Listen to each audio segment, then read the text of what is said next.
మన దేశం ఎన్నో చారిత్రక ఆలయాలకు నిలయం. ప్రపంచంలో ఎక్కడా లేనంత పురాతన వారసత్వ సంపద మన సొంతం. చాలా ఆలయాల చరిత్ర, విశిష్టతల గురించి మనందరికీ ఎంతో కొంత తెలుసు. ఇప్పటికీ కొన్ని టెంపుల్స్ లో అంతుబట్టని రహస్యాలు చాలా ఉన్నాయి. అవేంటో ఎందుకో తెలుసుకుందాం.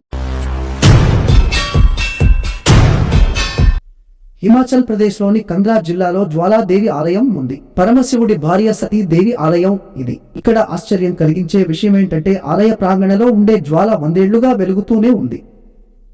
దానికి ఇంధనం గాని నూనె గాని పోయకుండానే జ్వలిస్తోంది. దీని వెనక ఓ కథ ప్రచారంలో ఉంది.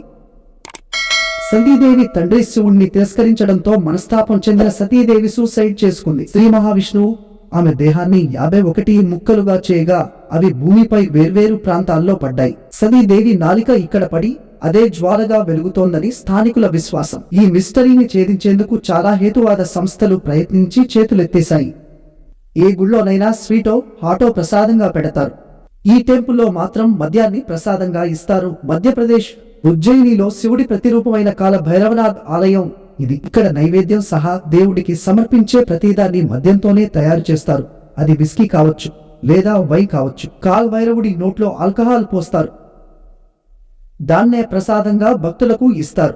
మామూలుగా ఆలయాల చుట్టుపక్కల షాపుల్లో పువ్వులు, స్వీట్ల వంటివి అమ్మడం కామన్. ఇక్కడ మాత్రం ఏ షాపుకి వెళ్లినా మద్యమే అమ్ముతారు.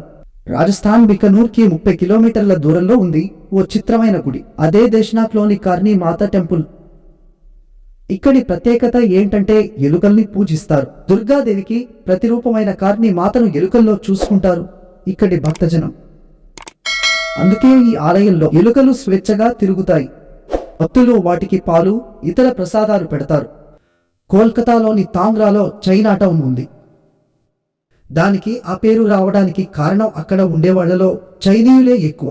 వాళ్ళు కాళీమాతను పూజిస్తారు. అందుకే ఈ ఆలయానికి చైనీస్ కాళీమాత టెంపుల్ అనే పేరు వచ్చింది. మనైతే అమ్మవారికి నైవేద్యంగా ఏ పులిహోరో స్వీటో పెడతాం కదా. చైనీయులు నూడిల్స్, చాప్సూ లాంటివి పెడతారు. అదే ఈ ఆలయం స్పెషాలిటీ. ఆ ఆలయం చుట్టుపక్కల అంతా చైనా ప్రజలే ఉంటారు. కానీ వారు ఆ ఆలయంలో భారతీయ సంప్రదాయాలన్నీ పాటిస్తారు. చెప్పాలంటే వారు అటు చైనీయులలా ఇటు భారతీయుల్లా వ్యవహరిస్తారు. బెంగళూరులో కాడు మల్లేశ్వర స్వామి టెంపుల్ తనదైన ప్రత్యేకతతో ఆకట్టుకుంటోంది. 1997లో ఈ ఆలయ పునర్నిర్మాణ పనుల్లో భాగంగా తవ్వకాలు జరపగా ఓ నంది బయటపడింది.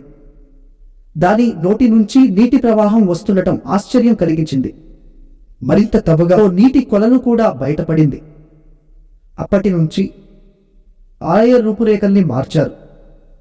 నంది నోటి నుంచి వచ్చే నీరు శివలింగంపై పడి ప్రవహించేలా ఏర్పాట్లు చేశారు. అయితే నంది విగ్రహంలోకి నీరు ఎక్కడి నుంచి వస్తుందో తెలియదు. ఈ నీరే ఇక్కడున్న విషభవతి నదికి జీవజలం అని నమ్ముతారు స్థానికులు.